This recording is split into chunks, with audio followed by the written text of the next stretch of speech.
মায়া ঘেমে নিয়ে একাকার অবস্থা। রান্নাঘরে দুপুরে রান্না করছিল। এতক্ষণ বাড়ির পুরুষ মানুষগুলো সব অফিসে, মায়েশাও বেরিয়ে গেছে কোথায় জানি। সামিরা যাবে তার বন্ধুদের সাথে একটু ঘুরতে। মায়া প্রচণ্ড বিরক্ত হচ্ছিল, তাই এতক্ষণ রান্নাঘরে রান্না করছিল। এখনও পরিকল্পনা করেছে আরমানের অফিসে আরমানের জন্য লাঞ্চ নিয়ে গিয়ে ওকে একেবারে চমকে দিবে। সেই পরিকল্পনা অনুযায়ী রান্না শেষ করে এসে ওয়াশরুমে ঢুকলো গোসল করার জন্যে। গোসল শেষ করে এসে ও গেল আরমানের রুমে। ড্রয়ার থেকে ওয়ার্ড্রোপের চাবি নিয়ে আরমানের বিশাল বড় ওয়ার্ড্রোপের একটা নির্দিষ্ট দরজা খুলল। দরজা খুলতেই মায়ের চোখে পড়ল চোখ ধাঁধানো আধুনিক শাড়ি ও বিভিন্ন ড্রেস, আর তার সাথে ম্যাচিং জুয়েলারি, হ্যান্ডব্যাগ এবং সব থেকে এর নিচের থাকা প্রতিটি শাড়ির এবং ড্রেসের সাথে ম্যাচিং জুতো। এগুলো অনেক দিন থেকে আরমান তার মায়াবতীর জন্য সংগ্রহ করে রেখেছে। ওর ফ্যাশন হাউসে যখনই নতুন কোনো কালেকশন লঞ্চ হয়েছে আর সেটা ওর চোখে ধরেছে, তখনই সেটা সংগ্রহ করে রেখেছে মায়াবতীর জন্য। এছাড়াও বিজনেসের কাজে অনেকবার বিদেশে যেতে হয়েছে ওকে। যেখানে যেটা চোখে ধরেছে সেটাতে নিজের মায়াবতীকে কল্পনা করে নিয়েছে ও। মায়া মুচকি হাসল। শাড়ির কালেকশনগুলো থেকে তুলে নিল একটা গাঢ় মেরুন রঙের বেনারসি সিল্কের শাড়ি। শাড়ির আঁচলে সোনালি জরির ভারী কাজ এবং পুরো মেঝেতে হালকা কাজ। সেই শাড়ির সাথে ম্যাচিং জুয়েলারিগুলো নিল মায়া। জুয়েলারিগুলো গাঢ় মেরুন রঙের। প্রয়োজনীয় সব কিছু ওখান থেকে নিয়ে মায়া নিজের রুমে রেখে এরপর গেল সাবিনা বেগমের রুমে। রুমে নক করে বলল, আসবো? আরে মায়া, এই রুমে আসার জন্য তোমাকে পারমিশন নিতে হবে কেন? এসো, কিছু বলবে? সাবিনা বেগমও এর আগে মায়ের সাথে রান্নাঘরে ছিলেন। উনিও কিছুক্ষণ আগে রুমে এসে এই মাত্র ফ্রেশ হয়ে বেরিয়েছেন। মায়া আমতা আমতা করে বলল, হ্যাঁ, মানে বলছিলাম কি, আমি একটু অফিসে যেতাম। সাবিনা বেগম ভ্রু কুঁচকে জিজ্ঞাসা করলেন, কোন অফিসে? আবার কোন অফিস? ওনার অফিসে কথা বলছি আমি। সাবিনা বেগম বুঝেও না বুঝার ভান করে জিজ্ঞাসা করল। ওনার অফিস? উনিটা কে? মায়া বিরক্ত হয়ে বলল, আরে উনি মানে আপনার ছেলে, গম্ভীর মুখ হলো বিড়াল। শাহরিয়ার ইন্ডাস্ট্রিজ অ্যান্ড ফ্যাশন হাউসের কথা বলছি আমি। হঠাৎই মায়ের মনে পড়ে গেল ও কি বলে ফেলেছে। জিভ কাটলো। ভয় ভয় চোখে তাকালো সাবিনা বেগমের দিকে। সাবিনা বেগমের চোখে মুখে কপট রাগী ভাব। মায়া কাঁদো কাঁদো মুখ করে এক কানে হাত দিয়ে বলল, সরি, ভুল করে বেরিয়ে গেছে, আর হবে না এমন। সাবিনা বেগম মুখে মিথ্যা গম্ভীর ভাব বজায় রেখে বলল, জানি। আমার ছেলেটা সব সময় গম্ভীর হয়ে থাকে, তাই তার সাথে গম্ভীর মুখটা যায়, কিন্তু তাই বলে হুডু বিড়াল? মায়ার অবস্থা এমন যে ও এবার সত্যি সত্যি কেঁদে ফেলবে। সত্যি বলছি, আর বলবো না কখনো। ভুল হয়ে গেছে, এবারের মতো মাফ করে দিন। হঠাৎই সাবিনা বেগম হেসে ফেললেন। উনি মায়াকে নিজের কাছে টেনে নিলেন। মায়া বোকা বোকা চোখে তাকিয়ে রইল ওনার দিকে। উনি বললেন, আর আমি তো এমনি তোমার সাথে মজা করছিলাম। তুমি তো দেখছি এবার কেঁদেই ফেলবে। যা ইচ্ছা বলতে পারো তুমি, ওকে? আমাদের কোনো অসুবিধা নেই। শুধু বলবো আমার ছেলেটাকে একটু ভালোবাসা দিও। হ্যাঁ, ও অনেকটা রাগচটা, জেদি, গম্ভীর স্বভাবের, তবে ওর ভিতরটা অনেক নরম। আর সেই নরম ভাবটাও সহজে কাউকে দেখাতে পারে না, একমাত্র তোমাকে ছাড়া। তোমার উপরে অধিকার জেদটা একটু বেশিই দেখায়। কষ্ট করে একটু মানিয়ে নিও। কখনো ভুল বুঝে না আমার ছেলেটাকে। তুমি হচ্ছ ওর প্রাণ ভোমরা। মায়া ওনার শেষের কথায় কিছুটা লজ্জা পেল। সাবিনা বেগম মায়াকে এক হাতে জড়িয়ে ধরে আছে। উনি কিছুটা শক্ত গলার ভান ধরে বললেন, কি হলো? কি বললাম বুঝছো? মায়া ওনার বুকের কাছে মাথা রেখে মুখে কিছু না বলে মুখে লজ্জা মিশ্রিত ভাব নিয়ে মাথা নাড়ালো। মানে সে বুঝেছে। সাবিনা বেগম মিষ্টি হেসে জড়িয়ে ধরল মায়াকে। এই তো আমার সোনা আম্মু। আচ্ছা, কিন্তু তুমি অফিসে একা যাবে?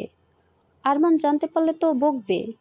মায়া ওনার বুক থেকে সরে এসে বলল, না না, একা যাব না তো। সামিরা বেরোবে, ওর বন্ধুদের সাথে ঘুরতে যাব মনে হয়। তো ওকে বলবো আমাকে আগে অফিসে নামিয়ে তারপর যেতে। হ্যাঁ, তাহলে ঠিক আছে। যাও, তুমি রেডি হয়ে নাও। আমি আরমানদের জন্য লাঞ্চ বক্স করে রেডি করি। লাঞ্চ বক্স আমি রুবিকে বলে এসেছি, রেডি করে দিবে ও। আপনি আমার সাথে আসুন আম্মু, আমাকে শাড়ি পরিয়ে দেবেন। আমি শাড়ি পরতে পারলেও আপনার মতো এত সুন্দর করে পারি না। পরিয়ে দিতে পারি, তবে একটা শর্ত আছে। কি শর্ত আম্মু? সাবিনা বেগম মৃদু রাগ দেখিয়ে বললেন, আম্মু বলছো অথচ তো আপনিও বলছো। কেমন যেন পরপর লাগে আপনি শুনতে। আজ থেকে না হয় এই মুহূর্ত থেকে তুমি বলবে, বুঝছো? আচ্ছা ঠিক আছে ঠিক আছে, এবার চলুন। না মানে চলো। মিসেস সাবিনা বেগম হেসে ফেললেন, সাথে মায়াও। চলো। শাহরিয়ার ইন্ডাস্ট্রিজ অ্যান্ড ফ্যাশন হাউসের সামনে গাড়ি এসে থামতেই গাড়ি থেকে বেরিয়ে এলো মিসেস আরমান শাহরিয়ার। অফিসে যাতায়াতরত মানুষগুলো হঠাৎই থেমে গেল মায়াকে দেখে। কেউ কেউ অবাক তো কেউ মুগ্ধ চোখে তাকিয়ে রইল। মায়ার লুকটাই এমন যে কেউ চোখ ফেরাতে পারছে না। মায়ার পরনে ডার্ক মেরুন শাড়ি, মুখে হালকা মেকআপের প্রলেপ, চোখে কাজল, কপালে ছোট্ট মেরুন রঙের টিপ। মায়ার কোমরের মাঝ বরাবর চুলগুলো অর্ধেক পেছনে ও অর্ধেক সামনে ডান পাশে ছড়ানো, ডান পাশে কানের কাছে একটা মেরুন রঙের গোলাপ, গলায় একটা হালকা মেরুন রঙের নেকলেস ও তার সাথে ম্যাচিং কানের দুল রয়েছে কানে, দুই হাতে এক হাত করে মেরুন রঙের ভেলভেট চুড়ি। আর সব থেকে আকর্ষণীয় যেটা ওকে করে তুলেছে সেটা হলো ওর চোখে সানগ্লাস। সানগ্লাসটা সামিরা জোর করে পরিয়ে দিয়েছে। সামিরাও নেমে এলো গাড়ি থেকে। ওর পরনে স্টাইলিশ কুর্তি, গলায় একটা স্কার্ফ পেঁচানো। মায়া সামিরাকে বলল, তুমি নামলে যে? চলো তোমাকে ভিতরে দিয়ে আসি। আরে আমি পারবো যেতে। আমি জানি তুমি পারবে, কিন্তু আমার হাতে এখনো কিছুটা সময় আছে। আমিও অনেক দিন হয়ে গেল অফিসে আসিনি, তাই চলো আমিও ভিতরে যাব। মায়া ভ্রু কুচকে বলল, এই তো সেই দিনই রাত্রিবেলা আমার সাথে অফিসে এসেছিলে, আর বলছো অনেক দিন আসোনি। সেদিন তো রাত্রিবেলা ছিল, তাই অফিসের কারোর সাথে দেখা হয়নি, তাই ভাবলাম সবার সাথে দেখা করে যাই। আচ্ছা চলো। বলেই মায়া নিজের অ্যাটিটিউড বজায় রেখে এগিয়ে গেল সামনের দিকে। পিছু পিছু সামিরাও গেল। ড্রাইভার লাঞ্চ বক্সের ব্যাগটা নিয়ে গেল। মায়া অফিসের মেন গেট দিয়ে প্রবেশ করতেই থমকে গেল। ওকে অবাক করে দিয়ে ওর উপরে ফুলের বর্ষণ শুরু হলো। মায়ার ঠিক সামনে ফ্লোরে লাল গোলাপের পাপড়ি দিয়ে বড় করে লাভ শেপ করা, লাভ শেপের হলুদ গাদা দিয়ে বর্ডার করা, আর লাভের মাঝে সাদা রজনীগন্ধা দিয়ে welcome back to our office ma'am. Maya এতটাই অবাক ও মুখের ভাষা হারিয়ে ফেলেছে। ও আরমানকে সারপ্রাইজ দিতে চেয়েছিল, কিন্তু এখনও নিজেই সারপ্রাইজ হয়ে গেল। তানিশা মায়ের সহকারী ডিজাইনার এগিয়ে এলো হাতে ফুলের তোড়া নিয়ে। Welcome back ma'am. থ্যাঙ্কস জানিয়ে ফুলের তোড়া হাতে নিল। একে একে বেশ কিছু স্টাফ এগিয়ে এসে মায়াকে ওয়েলকাম জানালো। এরপর একে একে সবাই সরে যেতে মায়া দেখতে পেল বেশ কিছুটা দূরে ও সোজাসুজি দাঁড়িয়ে আছে আরমান। মুগ্ধ চোখে তাকিয়ে আছে ওর দিকে, হাতে একটা সাদা গোলাপের তোড়া। ওর এক পাশে দাঁড়িয়ে আছে আবির, আরেক পাশে আয়ান। মায়া ফ্লোরে ফুলের পাপড়ি দিয়ে করা রাস্তার উপর দিয়ে ধীরে ধীরে এগিয়ে গেল আরমানের সামনে। আরমান ফুলের তোড়াটা এগিয়ে দিয়ে বলল, welcome back to our office Mrs Arman Shariar. Maya তখনও অবাক হয়ে হাতে ফুলের তোড়া নিল, হাসি মুখে বলল, থ্যাঙ্কস মিস্টার আরমান শাহরিয়ার। আবির মুখে দুষ্টু হাসি নিয়ে বলল, কি হারমোনকে সারপ্রাইজ দিতে এসে এখন নিজে সারপ্রাইজ হয়ে গেলে, তাই তো? সারপ্রাইজ না, একেবারে বড় ধরনের শক খেলাম। এত কিছু স্বপ্নেও আশা করিনি, কিন্তু এত সব কিছু এত তাড়াতাড়ি কিভাবে আয়োজন করেছো? আমার তো এখানে আসার কোনো প্ল্যান ছিল না, হঠাৎ করেই আসলাম আমি। আরমান শাহরিয়ারের দ্বারা সব কিছুই সম্ভব ভাবিমনি। সামিরা ভাইয়াকে জানাতেই ভাইয়া সব কাজ বাদ দিয়ে এই সব কিছুর আয়োজন করিয়েছে।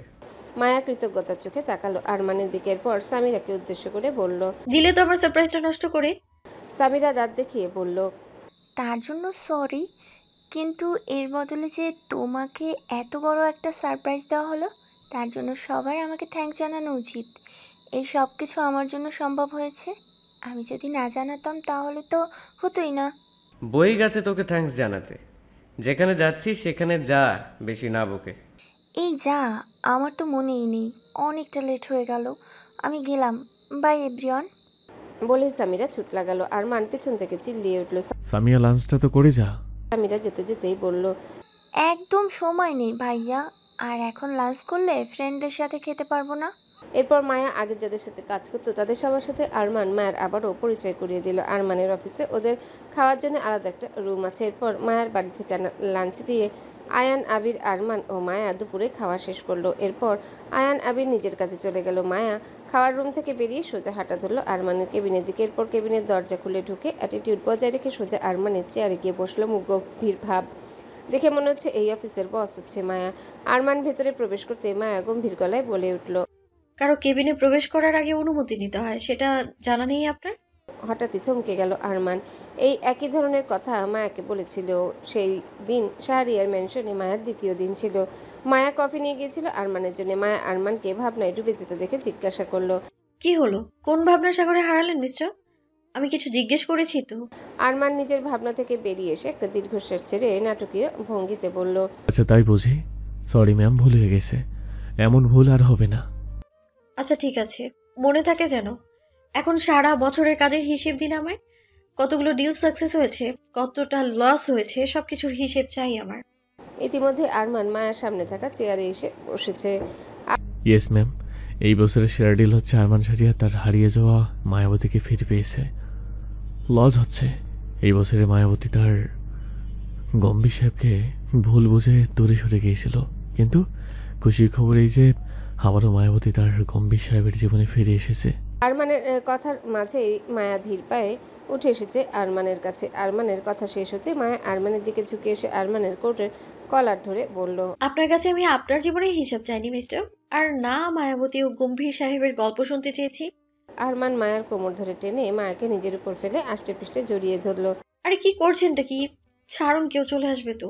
সবসময় এমন কাছে কেন টানেন? হ্যাঁ, আরমান মায়াকে নিজের কোলে ভালো করে বসিয়ে নিয়ে মায়ের ঘাড়ে নাক ঘষতে ঘষতে বলল, তুমি তো নিজে থেকে কাছে আসলে, তাই আমি আরো কাছে টেনে নিলাম। আর এখন কেউ আসবে না, সবাই জানে আরমান সারিয়া তার বউ নিয়ে ব্যস্ত আছে। আর বউ যদি এত আকর্ষণীয় রূপে হাজির হয়, তাহলে কি তাকে কাছে না টেনে থাকা যায় বলো? অদ্ভুত সুন্দর লাগছে আমার মায়াবতী বউটাকে। মায়া প্রচন্ড লজ্জায় মুখ লুকালো আরমানের বুকে। আরমান মায়ার কোমর শাড়ি ভেদ করে ভালো করে পেঁচিয়ে ধরতে আরমানের হাত গিয়ে পড়ল মায়ের কোমরে থাকা কোমর বন্ধনীটির উপর। হঠাৎই মায়ের কিছু মনে পড়ে গেল যেন। ও কৌতূহল গলায় জিজ্ঞাসা করল, আচ্ছা গম্ভীর সাহেব, আমার কোমরে ওটা কিভাবে আসলো? আরমান আবারও মায়া ঘাড়ে মুখ গুজেছে ওভাবেই জিজ্ঞাসা করল, ওটা বলতে কোনটা? আরে আমার কোমরে যেটা আছে। কি আছে তোমার কোমরে? কই দেখি। আরমান মুখ তুলে শাড়ি সরাতে গেলেই মায়া তাড়াতাড়ি শাড়ি দিয়ে নিজের কোমর ঢেকে ফেলল। না দেখলেই বুঝবো কি করে? আপনি খুব ভালো করেই জানেন আমি কিসের কথা বলছি, তারপরেও নাটক কেন করছেন? হ্যাঁ, নির্লজ্জ পুরুষ মানুষ। কোমর বন্ধনীটা কিভাবে আসলো আমার কোমরে? ওটা আমি অনেক চেষ্টা করেও খুলতে পারিনি। ওই কোমর বন্ধনী কিভাবে আসলো সেই বিষয়ে জানতে চাই, বলুন আমায়। হঠাৎই আরমান মায়াকে উঠে দাঁড় করিয়ে নিজেও দাঁড়ালো। তারপর টেবিল থেকে একটা ফাইল বাঁধা দড়ি তুলে নিল। এরপর মায়া কিছু বুঝে ওঠার আগে আরমান মায়াকে জানালার কাছে টেনে নিয়ে এসে ওর হাত দুটো জানালার গ্রিলের সাথে বেঁধে দিল। ঘটনাটা এত তাড়াতাড়ি ঘটলো যে মায়া কিছুই বুঝে উঠতে পারল না। যখন বুঝলো তখন ওর হাত বাঁধা হয়ে গেছে। মায়া অবাক গলায় প্রশ্ন করলো। আরে কি করছেন? আরমান কোনো উত্তর না দিয়ে পকেট থেকে একটা রুমাল বের করে মায়ের মুখটাও হালকা করে বেঁধে দিল।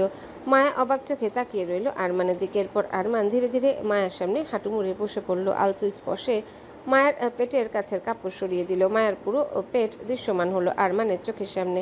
ফর্সা ধবধবে পেটে কোমর বন্ধনীটি জ্বলজ্বল করছে। একটা নির্দিষ্ট ডায়মন্ডের পাথরে আরমান তার ডান হাতের বুড়ো আঙ্গুল ছোঁয়াতে কোমর বন্ধনীটির লক খুলে গেল। আরমান কোমর বন্ধনীটি মায়ের কোমর থেকে খুলে নিয়ে ওকে দেখিয়ে বলল, দেখো এবার কিভাবে তোমার কোমরে এসেছিল। তুমি জানতে ছিলে না? প্র্যাকটিক্যালি দেখিয়ে দিচ্ছি। বলেই আরমান আবারও কোমর বন্ধনীটি মায়ের কোমরে পরিয়ে দিতে শুরু করলো। আরমানের হাতের ছোঁয়ায় মায়া কেঁপে কেঁপে উঠছে। এরপর পরানো শেষ হতে আরমান সেই আগের মতোই মায়ের পেটের মাঝখানে নাভির কাছে থাকা গাঢ় লাল রঙের রুবি পাথরটার উপরে ঠোঁট ছোঁয়ালো। সেই স্পর্শ মায়া তার পেটে অনুভব করলো। চোখ বন্ধ করে নিল মায়া। এরপর মায়ের শাড়ি ঠিক করে দিয়ে উঠে দাঁড়ালো আরমান। মায়ের কপালে ঠোঁট ছোঁয়ালো স্নেহ ভরা স্পর্শে। তারপর মায়ের মুখের বাঁধন খুলে দিতে দিতে বলল, ঠিক এইভাবেই ওটা তোমার কোমরে এসেছিল। মায়া মুখ খোলা পেতেই বড় করে শ্বাস টেনে বলল, তাই বলে এভাবে বেঁধে রেখে দেখানোর কি আছে? হাত বেঁধেছেন ঠিক আছে, তবে মুখটাও বাঁধতে হবে? আরমান মায়ের হাতের বাঁধন খুলে দিতে দিতে বলল, বললাম না প্র্যাকটিক্যালি দেখিয়ে দিচ্ছি। সেদিন এভাবে বেঁধেছিলাম আমার সাথে তোমাকে। শুধু এই দড়ির জায়গায় ছিল তোমার ওড়না, আর সাথে পাটাও বেঁধেছিলাম আমি। মায়া অবাক গলায় বলল। মানে কিছুই বুঝলাম না আমি।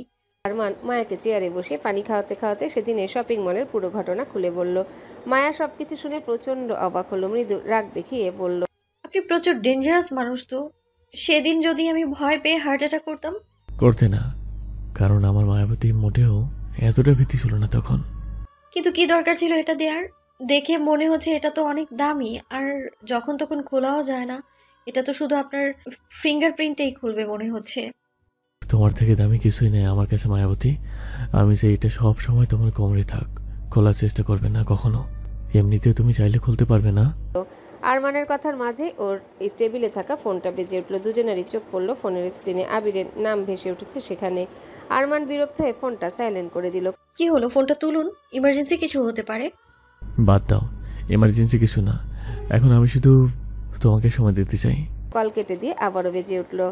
আরমান বিরক্তিতে চ শব্দ করে ফোনটা কেটে দিতে চাইলো, কিন্তু তার আগেই মায়া কলটা রিসিভ করে ফোনে স্পিকার দিয়ে দিল। সাথে সাথে আবির বলে উঠল, জানি ভাই, বউকে নিয়ে রোমান্স করতে ব্যস্ত আছিস তুই।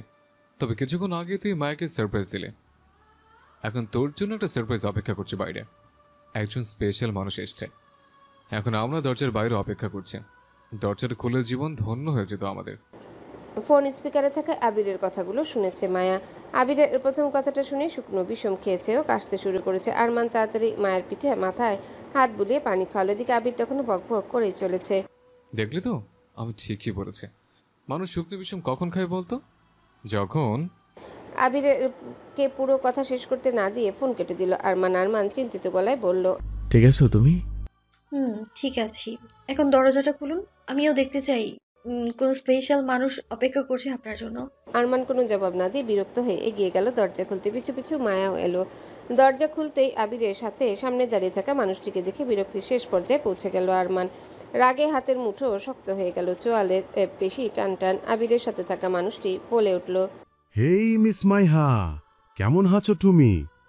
তুমি এখানেও আছো? থাই অফিসে কোথাও দেখলাম না, কিন্তু তোমরা ডর বন্ধ করে কি করছিলে? শেষের বাক্যটি মানুষটি চিন্তিত সুরে জিজ্ঞাসা করলে। দিকে মায়া ভ্রুকুচকে তাকিয়ে আছে।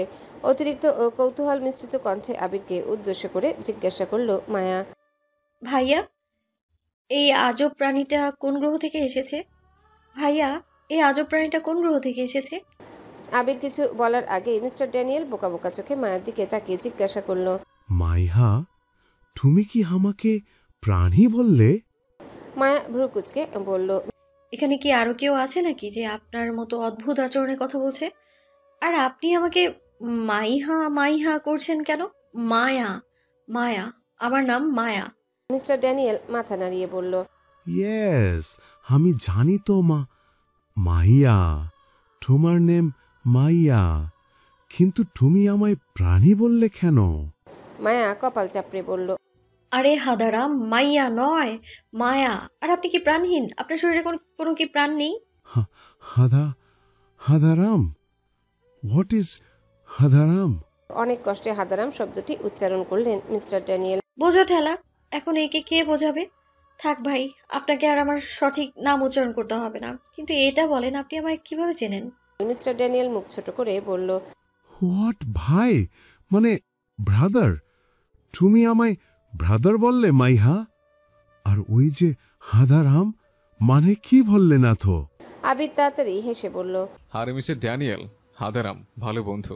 আরে মিস্টার ড্যানিয়েল, হাদারাম ভালো বন্ধু ফ্রেন্ডদেরকে বলে। হাদারাম মানে ভালো বন্ধু। মিস্টার ড্যানিয়েল হেসে গদগদ হয়ে বললেন, তাই নাকি? ও মাইহা, শুনে ভীষণ ভালো লাগলো।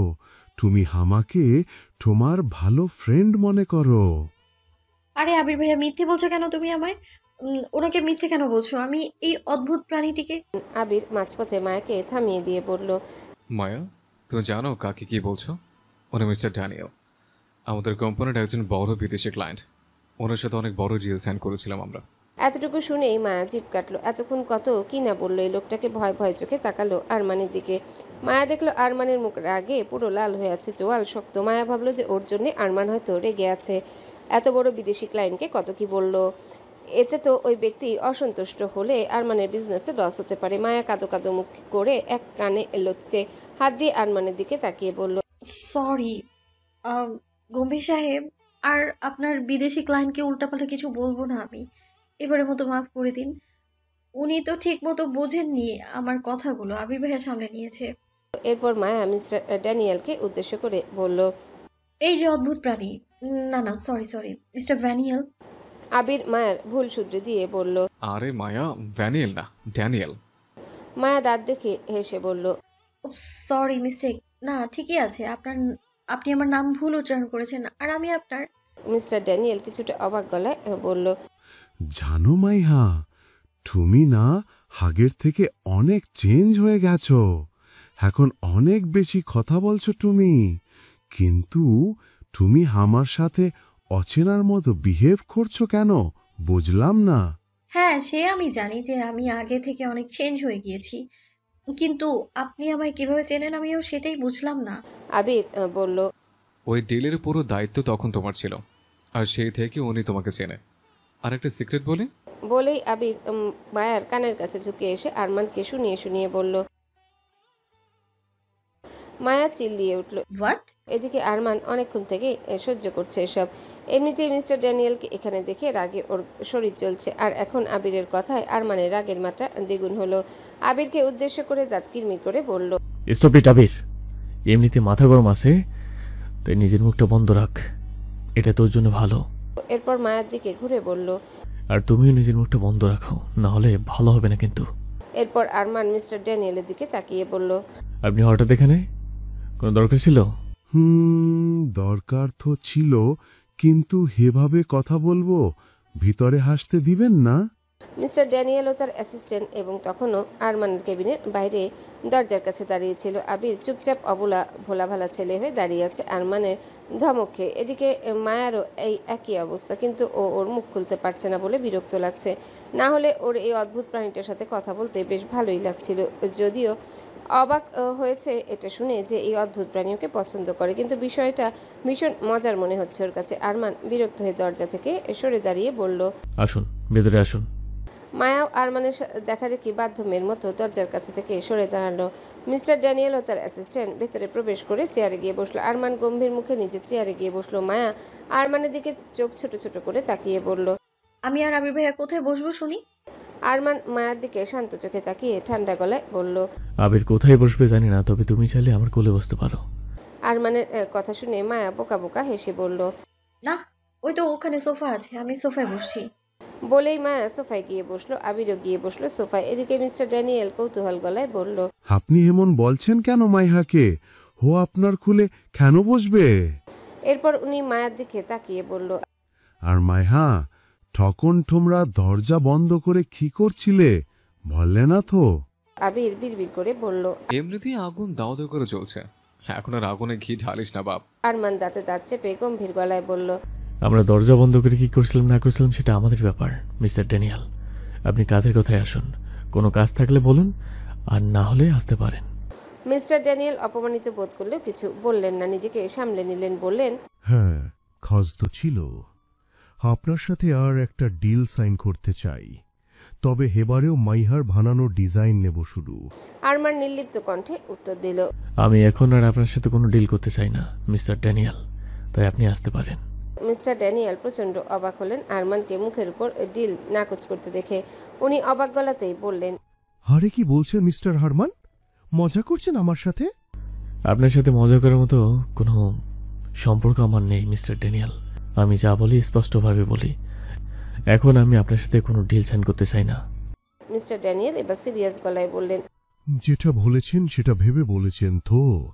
আপনি কিন্তু ভালো করেই জানেন এই ডিল আপনার বিজনেসে কতটা প্রফিট এনে দেবে। মায়া তৎক্ষণাৎ বলে উঠল, হ্যাঁ সত্যি তো, এত বড় ডিল আপনি হাতছাড়া করেছেন কেন? আমি রাজি আছি ওনার জন্য ডিজাইন বানাতে। মিস্টার ড্যানিয়েল হেসে বলল, ইয়েস, এখন মাইহাও রাজি কাজ করতে। তাহলে তো ডিল সাইন করতে আপনার আর কোনো অসুবিধা নেই মিস্টার হারমান। হ্যাঁ, আপনিও রাজি হয়ে যান মিস্টার হারমান। না সরি মিস্টার হারমান। তাহলে আমিও আবার আমার কাজে ফিরতে পারবো। মায়া যে নিজে থেকে ওকে হারমান বলেছে সেটা আরমান স্পষ্ট বুঝতে পেরেছে, তাই ও রাগি চোখে তাকালো মায়ার দিকে, যা দেখে মায়া চুপসে গিয়ে মুখে আঙ্গুল দিয়ে বসে রইল। মানে ঠিক আছে, আমি আর কোনো কথা বলবো না। আরমান মিস্টার ড্যানিয়েলের দিকে শান্ত চোখে তাকিয়ে বলল, মিস মায়ার কোনো অসুবিধা না থাকলে আমার অসুবিধা আছে। এমনি তো মিস মায়া আমার কোম্পানিতে কাজ করে না, তাই আমি আপনার সাথে ডিল সাইন করতে চাই না। হোয়াট? মাইহা আর আপনার কোম্পানিতে কাজ করে না? তাহলে এখন কোন কোম্পানিতে কাজ করে? আবির দাঁত কেলিয়ে হেসে বলল, কেন মিস্টার ড্যানিয়েল, আপনি কি তাহলে সেই কোম্পানিতে গিয়ে ডিল সাইন করবেন? মিস্টার ড্যানিয়েল বললেন, অফকোর্স, মাইহার জন্য আমি সেই কোম্পানিতেও যেতে রাজি আছি। তুমি বলো মাইহা, এখন তুমি কোন কোম্পানিতে জব করছো? মায়াও হালকা দুঃখী হওয়ার বান করে বলল, এখনো কোনো কোম্পানিতে জব পাইনি মিস্টার ড্যানিয়েল।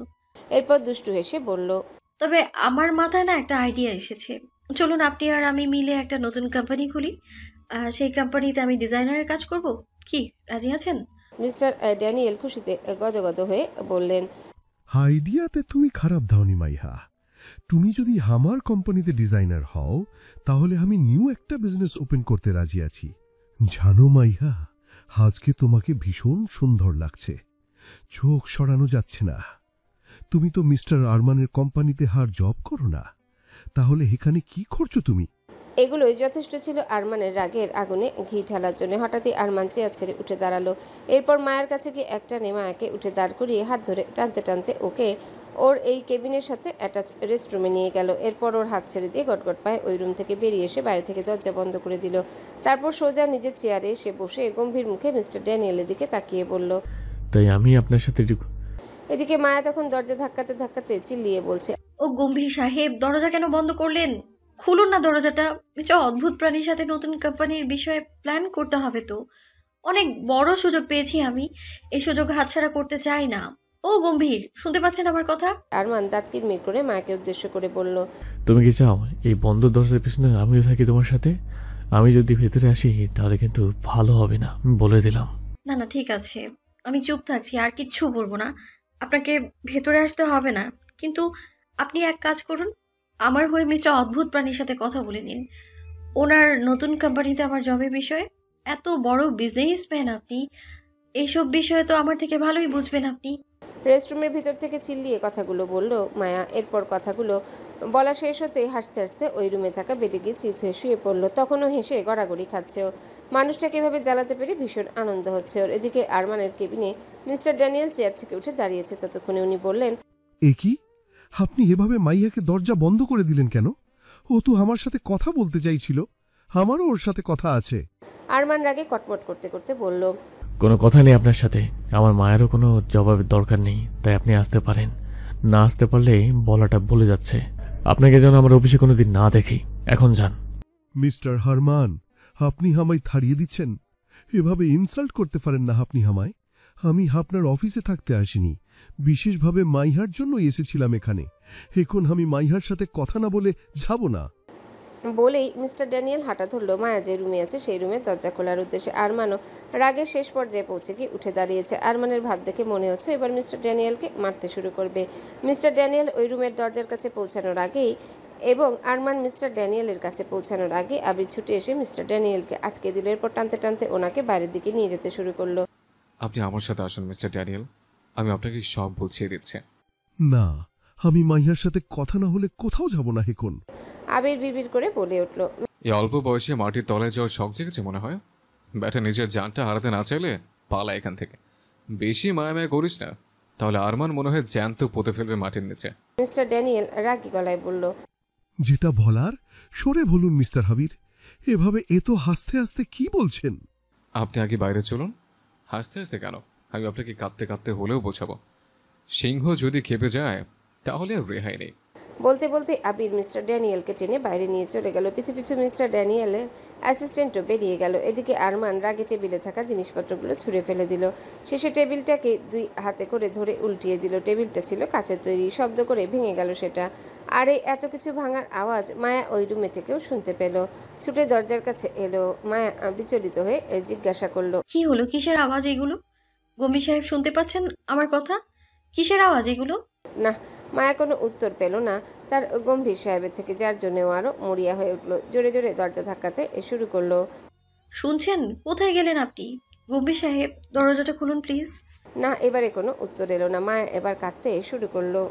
আবির ভাইয়া, আবির ভাইয়া, কোথায় তুমি? দরজাটা খুলে দাও না। কি হলো ওই রুমে? সব ঠিক আছে তো? গম্ভীর সাহেব, ঠিক আছে তো? কেউ শুনতে পাচ্ছ আমার কথা? হঠাৎ ওই রুমের দরজাটা খট করে শব্দ তুলে খুলে গেল। মায়া দেখলো আরমান দাঁড়িয়েছে দরজার সামনে। মুখের ভঙ্গি শক্ত, চুলগুলো কিছুটা এলোমেলো। কেমন যেন ভয় লাগছে মায়ার আরমানকে দেখে। মায়া নিজের কান্না থামিয়ে দিয়েছে ইতিমধ্যে। ও একটা শুকনো ঢোক গেলে বলল, ঠিক আছেন আপনি? কিসের আওয়াজ ছিল এগুলো? আরমান এক পা করে এগিয়ে আসতে শুরু করলো মায়ার দিকে। মায়াও ধীরে পিছাতে শুরু করলো শুকনো ঢোক গিলে। আরমান এগোতে এগোতে ঠান্ডা গলায় বলল, কেন মনে হলো তোমার যে আমি ঠিক থাকবো না? মায়া আমতা আমতা করে বলল, না মানে, ভেতরে কিছু ভাঙার আওয়াজ পেলাম, আর আপনি সাড়া দিচ্ছিলেন, তাই আর কি। ততক্ষণে মায়ের পিঠ দেয়ালে ঠেকে গেছে। মায়া তাড়াহুড়ো করে অন্যদিকে সরে যেতে চাইলে আরমান আচমকা মায়ের দুই পাশে দেয়ালে হাত দিয়ে মাঝখানে বন্দি করে নিল ওকে। মায়া কাঁদো কাঁদো মুখ করে বলল, প্লিজ এবারের মতো ক্ষমা করে দিন, এমন ভুল আর জীবনেও হবে না। আরমান শান্ত চোখে মায়ের দিকে তাকিয়ে ঠান্ডা গলায় বলল, কিন্তু কি ভুল করেছো যে তুমি ক্ষমা চাইছো?